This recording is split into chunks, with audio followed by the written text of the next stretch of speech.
Bonjour à vous si vous nous rejoignez pour ce résumé de l'actualité de ce 14 septembre, mercredi, 30 minutes chrono pour faire le tour des informations de ce début de journée en Vendée. De quoi parlons-nous aujourd'hui ?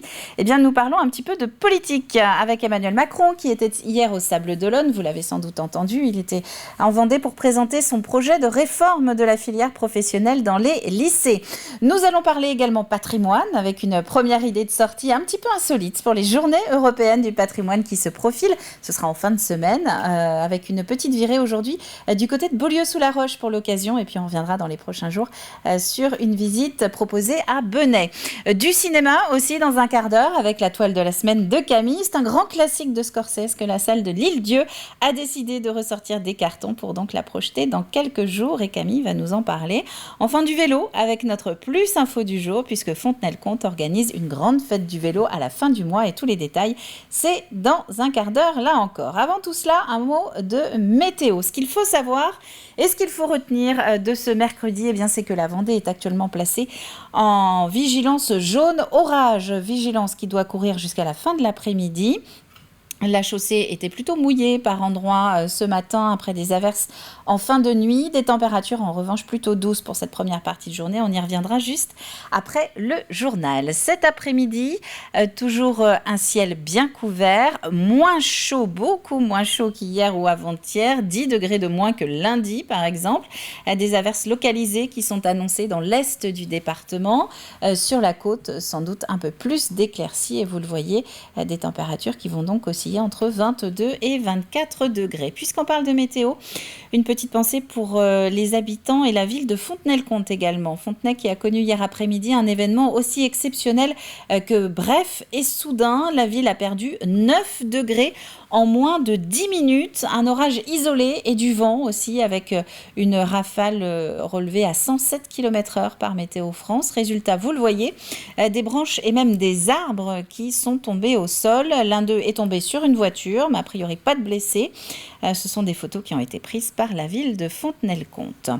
Les horaires de marée de ce jour. Regardons nos 4 rendez-vous. Alors la prochaine basse mer, par exemple, c'est en début d'après-midi. Et les coefficients, eh bien, on s'éloigne doucement des grandes marées du week-end dernier, 90, 84. On va passer à la carte des marchés du jour avec Saint-Jean-de-Mont, Compiègne, La Roche-sur-Yon ou encore les Herbiers qui ont des marchés ce mercredi. Vous pouvez donc aller à la rencontre des producteurs locaux, beaucoup d'autres rendez-vous, vous les voyez, ils s'affichent à l'écran. Et puisqu'on parle de production locale, eh bien une petite info si vous êtes du côté de Saint-Gilles-Croix-de-Vie, la conserverie de la Perle des Dieux vous propose en ce milieu de journée une rencontre avec les chefs étoilés vendéens Jean-Marc Perrochon et Benjamin Pâtissier. Des démonstrations autour du poisson vont être organisées jusqu'à 13h à l'atelier de la Sardine. L'atelier de la Sardine, c'est pas très loin du Cinémarine, le cinéma de Saint-Gilles-Croix-de-Vie, si vous situez un petit peu les choses. Pour l'éphéméride, eh bien pas vraiment de saint aujourd'hui, puisque le 14 septembre, c'est la fête de la Croix-Glorieuse, si vous regardez le calendrier. Le soleil se couchera ce soir à 20h19. Nous passons au journal.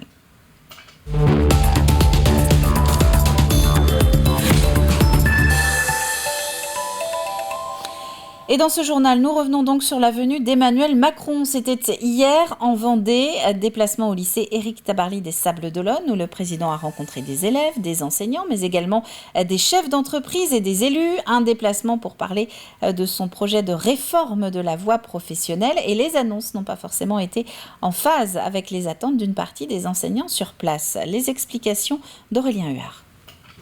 Emmanuel Macron a en effet passé une bonne partie de la journée ici au Sables d'Olonne au lycée Éric Tabarly, lycée professionnel. Il a déjeuné avec des élèves avant de visiter quelques ateliers, puis de participer à un temps d'échange avec des enseignants, des élèves et des chefs d'entreprise qui travaillent avec le lycée dans le but de présenter sa réforme de la voie professionnelle, une voie qu'il souhaite plus attractive avec 3 axes principaux.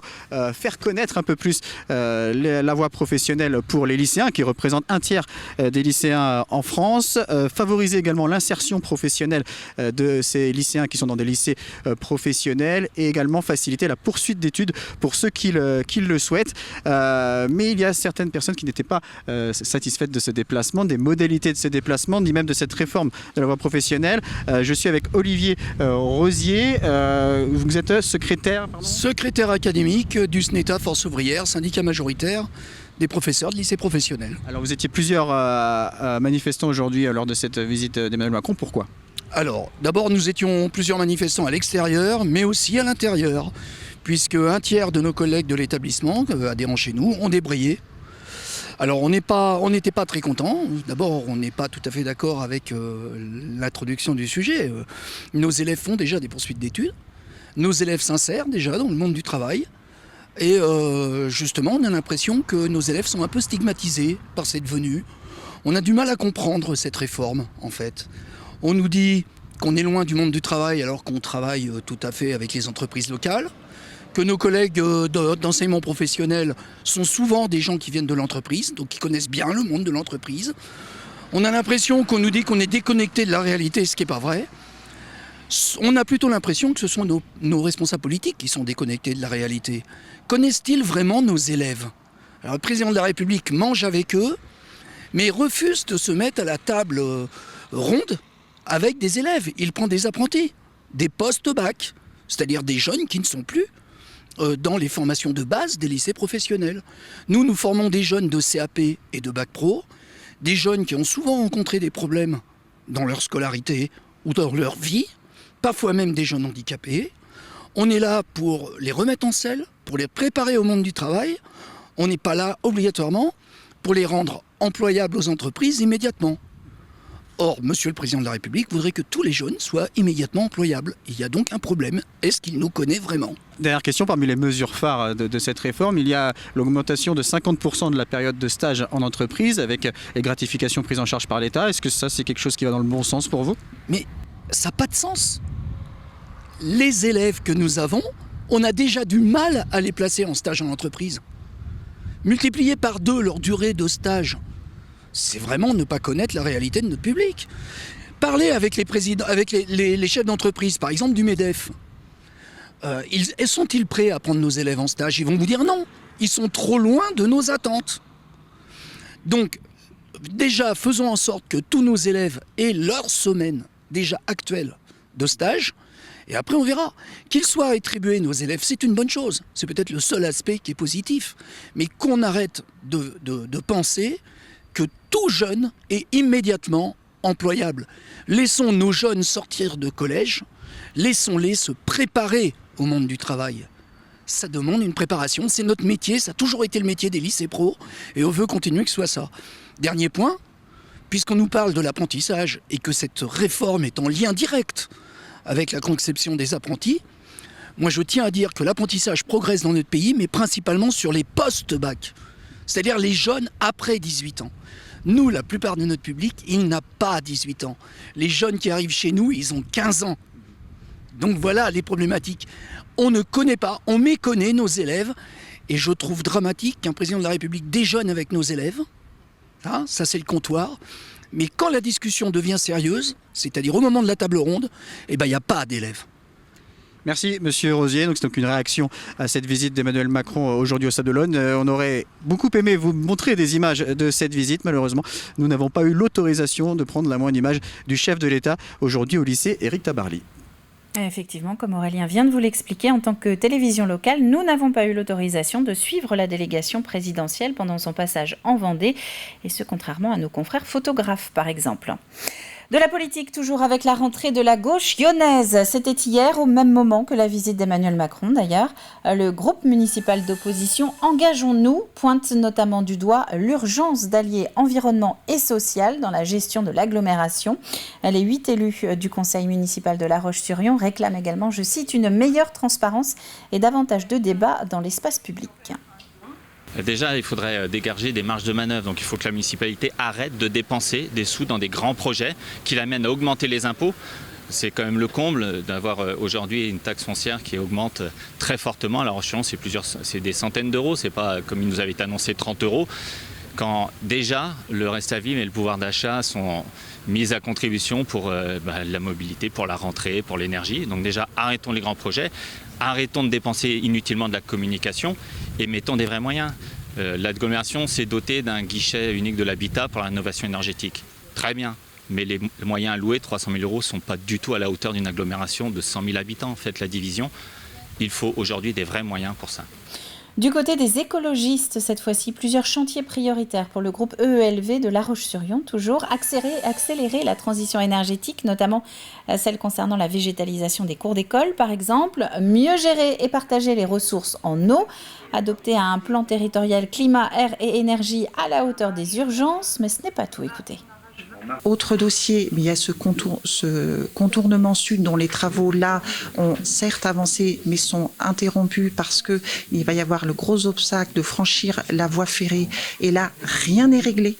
La SNCF Réseau n'a pas ajusté encore ses coûts. On ne sait pas techniquement ni financièrement comment ça va pouvoir être possible dans le contexte actuel d'explosion des coûts des matières premières et des autres priorités de SNCF Réseau. Et puis c'est un dossier emblématique du passé. Un projet du tout voiture, d'émissions de gaz à effet de serre, de pollution sonore et en particules à tout crin. Donc on sera au front sur ce dossier-là. Il est temps de se tourner vers une des actualités de la fin de semaine, les journées européennes du patrimoine qui sont prévues les 17 et 18 septembre. Énormément de rendez-vous qui sont annoncés dans le département. 1 millier de visites sont par exemple recensées sur le site officiel de l'opération et ce uniquement pour la Vendée. On y retrouve des châteaux ou des parcs de châteaux comme à Chambéry par exemple avec le Boignard. Du patrimoine industriel avec cet exemple de parc solaire photovoltaïque à Fontenay-le-Comte, mais également du patrimoine végétal comme ici avec Grégoire de Châtillon. Un alignement de pins parasols plutôt inattendu à Beaulieu-sous-la-Roche. En effet, même si cette essence, emblème du bassin méditerranéen, est implantée depuis des siècles en Vendée, il n'en demeure pas moins que ces sujets regroupés valent le déplacement.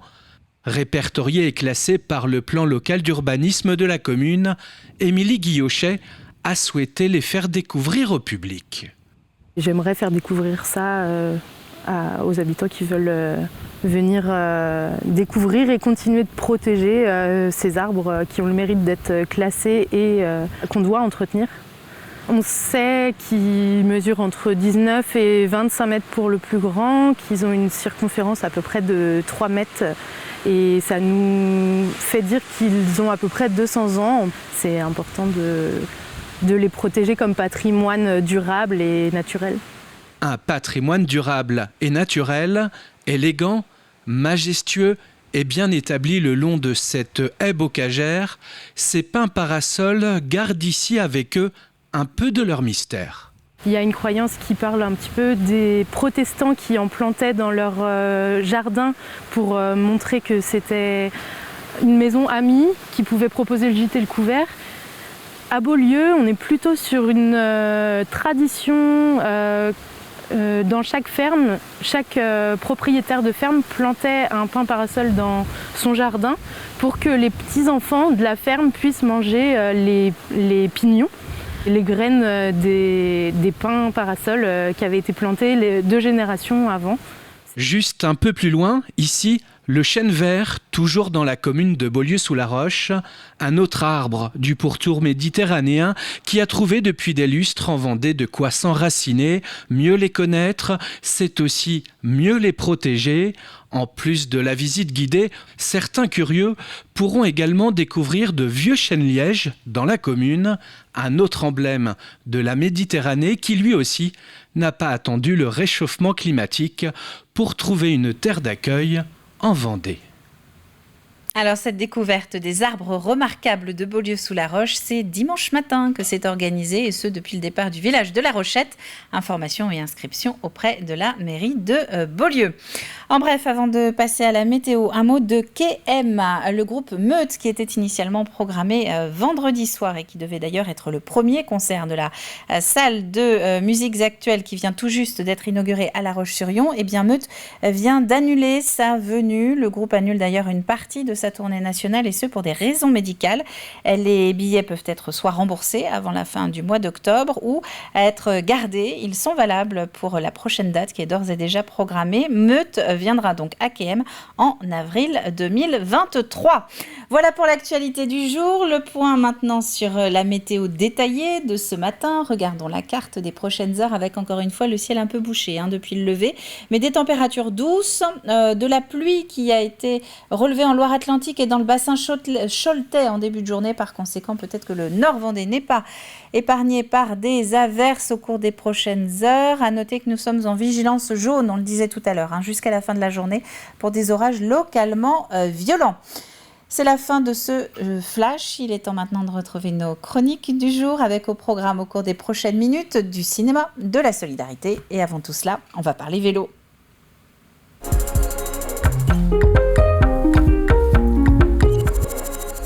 Du vélo du côté de Fontenay-le-Comte, puisqu'à partir de vendredi, c'est sa fête, et ce pendant une semaine. Un point d'orgue à retenir, c'est en fin d'opération, ça se passera sur la place de Verdun, au cœur de Fontenay, samedi 24 septembre. Alors pourquoi une fête dédiée au vélo dans le sud Vendée ? Eh bien la réponse, c'est maintenant.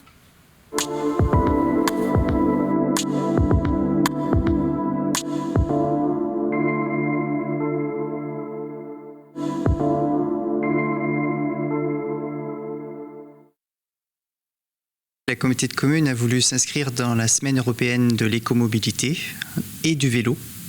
Et pour la première fois, nous allons faire ça sur une semaine, du 16 au 24 septembre, avec plusieurs temps forts, comme le 17 septembre au matin sur la place des Halles à Fontenay-le-Comte, mais surtout le 24 septembre, le samedi 24 septembre de 14h à 18h sur la place de Verdun, sur la fête du vélo. Sans oublier le ciné-débat avec un film sur le vélo. Pourquoi faire du vélo un moyen de transport ?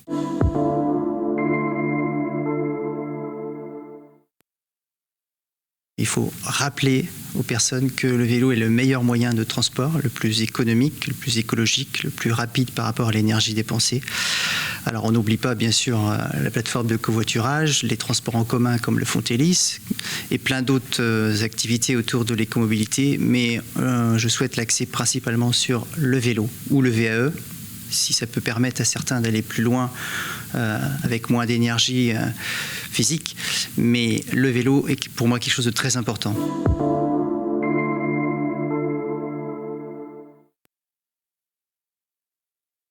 C'est vraiment de toucher le maximum de public. Alors on attend 200 à 250 personnes, mais la communication tout au long de la semaine doit permettre au public de faire comprendre qu'on peut circuler autrement, au lieu d'être seul dans sa voiture, covoiturer, prendre les transports en commun, faire du vélo, du VAE ou à pied tout simplement.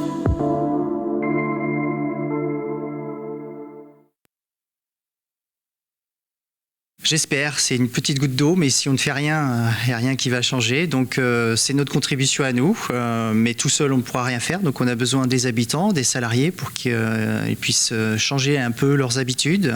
98% des trajets en voiture se font seuls dans la voiture, ce qui est quand même effarant. Donc j'espère qu'on contribue au plan climat-énergie territoriale. Alors on le fait pour des questions écologiques certes, mais surtout des questions économiques. On ne peut plus se permettre de gaspiller ni l'essence, ni l'eau, ni quoi que ce soit, parce que voilà, il faut comprendre qu'on n'a qu'une planète et qu'il faut la préserver. Donc il faut agir. Il faut arrêter d'en parler, il faut agir. C'est ce qu'on essaye de faire.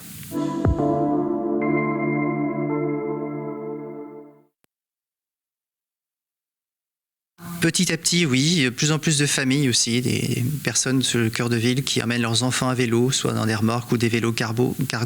Donc ça évolue, mais voilà, trop doucement à mon goût, mais ça évolue dans le bon sens en tout cas. Et la fête du vélo, c'est donc à partir du 16, c'est vendredi, et jusqu'au 24 septembre, ça se passe du côté de Fontenay-le-Comte. Quant à nous, eh bien, il est temps de partir au ciné.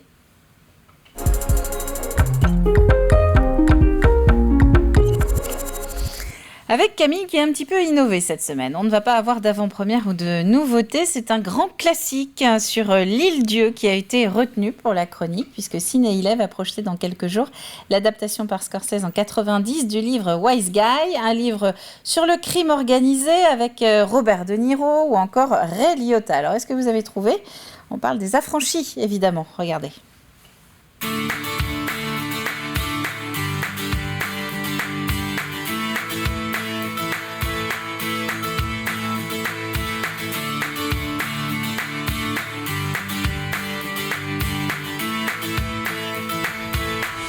Never rat on your friends, and always keep your mouth shut.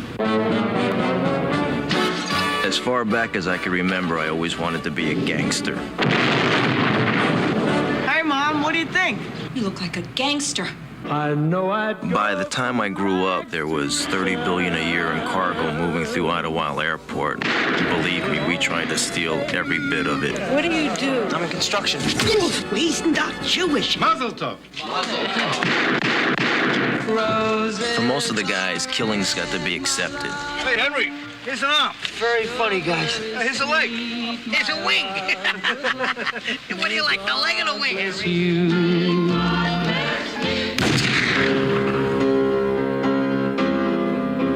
For us to live any other way was nuts. And we were treated like movie stars with muscle. We had it all just for the asking. It's gonna be a good summer. It was a glorious time. In a world that's powered by violence, on the streets where the violent have power, a new generation carries on an old tradition.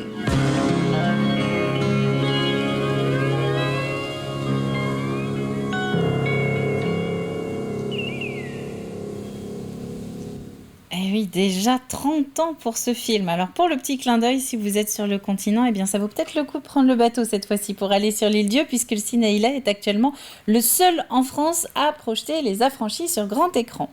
Quant à nous maintenant, eh bien il est temps de tenir notre conseil de famille.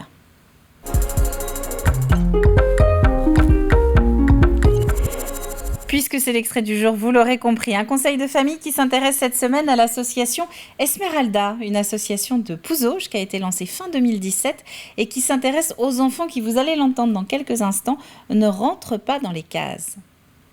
En fait, on vient en aide à des familles qui ont des enfants qui ne rentrent pas dans les cases, notamment à haut potentiel intellectuel ou émotionnel, hypersensibles, avec des troubles 10 ou multi-10 et aussi TDAH. D'accord. Alors, les objectifs de cette association, est-ce qu'ils ont évolué en 2 ans ou alors ils sont restés les mêmes Alors, les objectifs ont pas mal évolué. Le but premier était surtout de venir en aide aux familles en proposant des temps de rencontre et des ateliers parents-enfants ou parents-ados. Donc ça continue toujours. On se met maintenant aussi à faire des conférences en tant que maman experte. On a beaucoup de demandes pour 2022 à ce sujet. Et on a aussi une partie plus établissement scolaire où, voilà, avec la période du Covid, on a dû arrêter tous nos ateliers. À cause de ça, on ne pouvait pas accueillir les familles. Et du coup, on a développé ce côté relationnel avec les établissements scolaires. D'accord. Donc ce qui s'est passé depuis 2 ans, c'est une augmentation des demandes ? Tout à fait. La période Covid a mis quand même à mal beaucoup de familles et a révélé certaines choses lorsque c'est les papas et mamans aussi qui faisaient les devoirs. Donc il y a eu un certain mal-être au niveau des enfants et des jeunes et on a de plus en plus de familles qui nous ont contactés et aussi des enseignants et aussi des institutions pour qu'on intervienne de plus en plus pour faire des points d'information, des temps d'information et aussi de la prévention. D'accord, donc concrètement, quelles actions vous mettez en place? J'ai bien compris des conférences, mais est-ce que vous avez aussi des actions qui permettent aux familles de savoir comment se comporter avec leur enfant? C'est des choses comme ça? Alors en fait, on a on a aussi surtout déployé tout ce qui était ciné-débat avec des cinémas donc, qui expliquent aussi comment fonctionnent les enfants. Et on fait aussi des réunions et des rendez-vous personnalisés avec les familles. Donc s'il y a des familles qui ont des questionnements, ils nous appellent ou ils nous envoient un mail et on prend du temps sur notre temps personnel. Et Conseil de famille, c'est à retrouver en intégralité avec Régis Bossard tout au long de la journée sur l'antenne ou à la demande évidemment sur la chaîne YouTube de TV Vendée. Passons au jeu avant de terminer.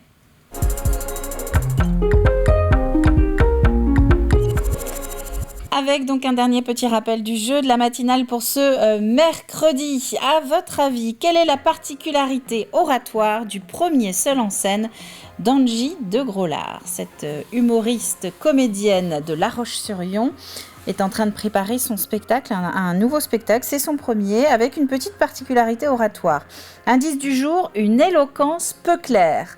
Et le partenaire de la semaine, c'est le centre minier de Fémoro. Donc 2 d'entre vous repartiront chacun avec 2 entrées pour aller à la découverte de la reconstitution, notamment de l'ancienne mine vendéenne. Je vous rappelle qu'il y a les corons également à visiter juste à côté, une chapelle avec des vitraux, enfin bref, il y a énormément de choses à visiter sur Fémoro. Profitez des journées du patrimoine d'ailleurs, peut-être pour aller y faire un tour. C'est la fin de ces 2 heures d'actu dédiées à la Vendée. Très bon mercredi à vous tous et on se retrouve évidemment demain dès 7h. Alors, à demain!